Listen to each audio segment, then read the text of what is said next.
Hollow हिल का श्राप चांद रहित रात थी जब एमा उस भुला दिए गए गांव हॉलो हिल पहुंची। उसे एक दूर के रिश्तेदार से एक पुराना हवेली विरासत में मिला था जिसका नाम उसने पहले कभी नहीं सुना था। गांव के लोग फुसफुसाकर उसे चेतावनी देते थे। उनकी आवाज में अजीब सा डर था, लेकिन एमा की जिज्ञासा उसके डर पर भारी पड़ गई। हवेली एक पहाड़ी की चोटी पर खड़ी थी। उसकी अंधेरी आकृति बिना तारों वाले आसमान में कटी फटी परछाई की तरह लग रही थी।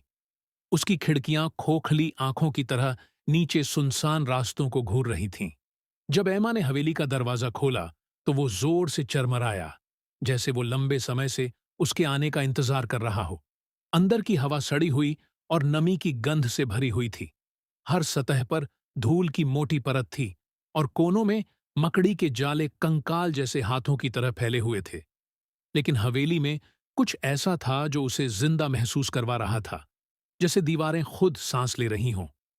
जैसे ही एमा हवेली का अन्वेषण कर रही थी, उसे तहखाने में एक बंद दरवाजा मिला।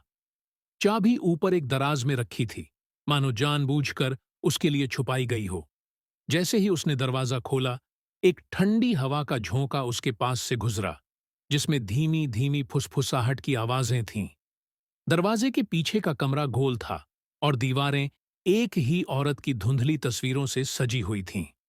तस्वीरों में औरत को अलग अलग उम्र में दिखाया गया था। उसकी तेज निगाहें एमा का हर कदम पीछा कर रही थीं। कमरे के बीचों बीच एक पुराना आईना था, जिसकी सतह धुंधली और पुरानी थी। जब एमा ने आईने को साफ किया तो उसका प्रतिबिंब वापस घूर रहा था, लेकिन कुछ गड़बड़ थी। उसका प्रतिबिंब मुस्कुरा रहा था, जबकि उसके अपने होंठ स्थिर थे। घबराकर वह पीछे हट गई, लेकिन आईने का प्रतिबिंब हिलने लगा, जैसे उसकी मर्जी से चल रहा हो। प्रतिबिंब ने धीरे धीरे अपने हाथ आईने पर रखे, जैसे वो कांच से बाहर निकलने की कोशिश कर रहा हो।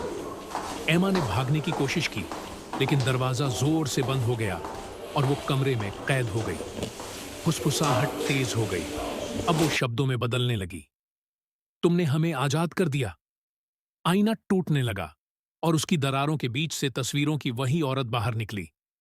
उसका शरीर दुबला पतला था और उसका चेहरा अजीब तरीके से खींची हुई मुस्कान के साथ डरावना लग रहा था। मैं तुम्हारा इंतजार कर रही थी, उसने फुसफुसाते हुए कहा।